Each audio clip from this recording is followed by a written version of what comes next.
great to meet you here at New York Comic Con. Do you feel like you're kind of at home with your people here, given that you're a Star Trek alum and a sci-fi writer? I do. I always look forward to Comic Con. It's perhaps gotten a little too crazy and big in some ways, but it's been really fun to be going to Comic Con for so many, I'm going to say decades. Yeah. I think I first went as a fan in the late 80s. Oh wow! Which was your first con? It was San Diego, and it was comics. Yeah. It was comic books and comic book artists and writers, and that's all. And so it's been great to see genre entertainment just become mainstream, and it's fun. Well, speaking about that, the fact that we now see so much mainstream sci-fi, and you have shows like Ant-Man and the Wasp, along with the Orville that you work on, along with Cosmos, sort of talking about science to quite a deep degree. Do you feel like now, as a writer or an artist that's in that sort of comic book world, you need to understand science? I think more and more.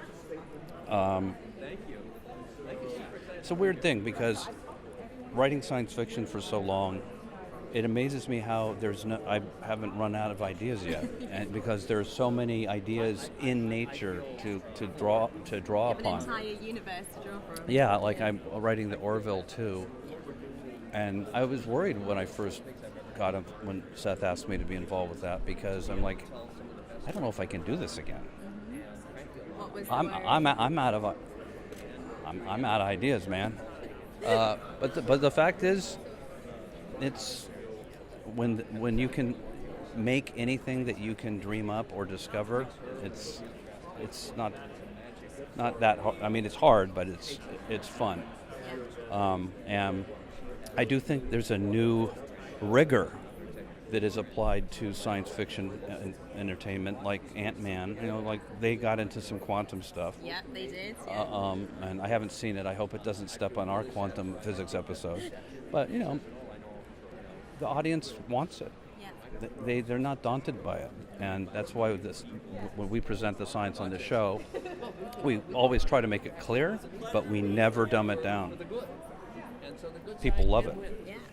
Absolutely, and now you're obviously directing on the Orville, but you're also working on Cosmos. How does it differ directing between the two shows? Well, the biggest difference is I only have one actor on this one. Granted, he's a big personality.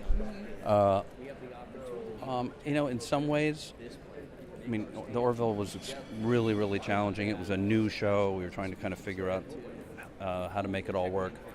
This show is even more challenging in some ways because I have one person and keeping it narratively propulsive and visual and all to actually take and it's a much more complicated show, and that every shot's a visual effects shot, and everything has to be true.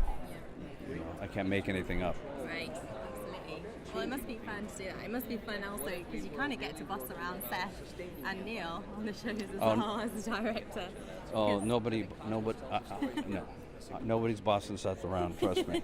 And I've tried to boss Neil around a little bit, but he's the boss. Yeah. And the boss. Really. He is.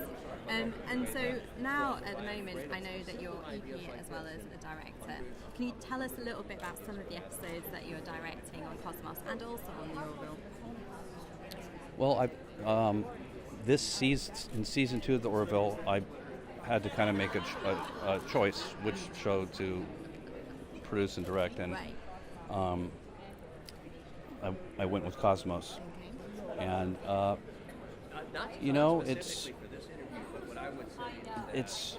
it's kind of like Ann and I more or less directed them all together. I mean, you don't parse.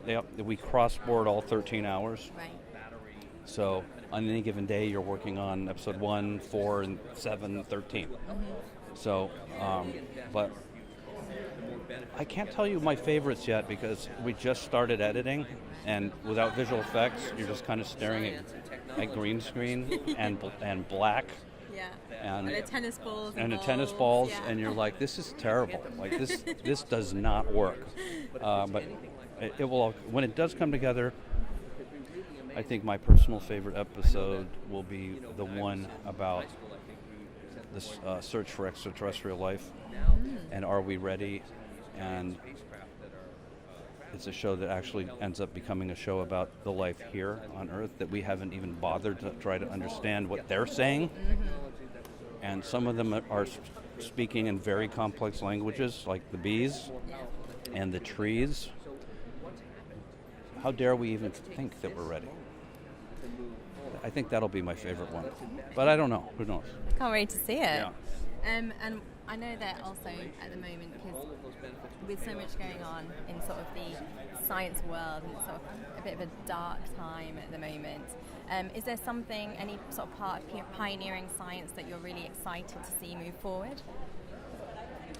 Well, we do live in a dark time, and a lot of television's dark, literally. Yeah. Like sometimes it's hard to see what you're watching, which is one of the reasons I love Cosmos and Orville. They're bright, welcoming futures, right?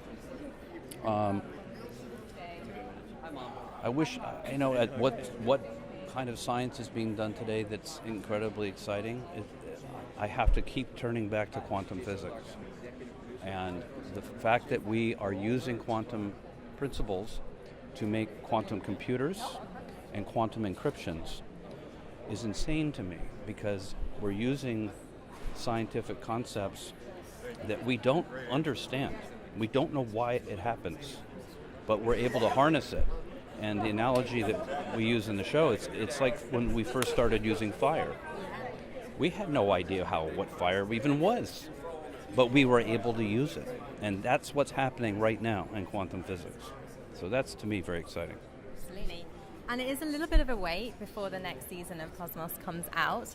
So if you could speak to the fans and suggest a show that they should be watching in between, something science related, what would you suggest? There is no science show like Cosmos. Cosmos kind of is timeless. We don't really deal with things like, can we achieve immortality? Is this possible? By the way, anything that ends in a question mark means no. But the show that, besides the original Cosmos, that I watched and is still on is Nova on PBS. So that's my science show. Okay, we're going to check it out. Well, thank you so much for talking to us. Yeah, thank you. Good luck with season 3.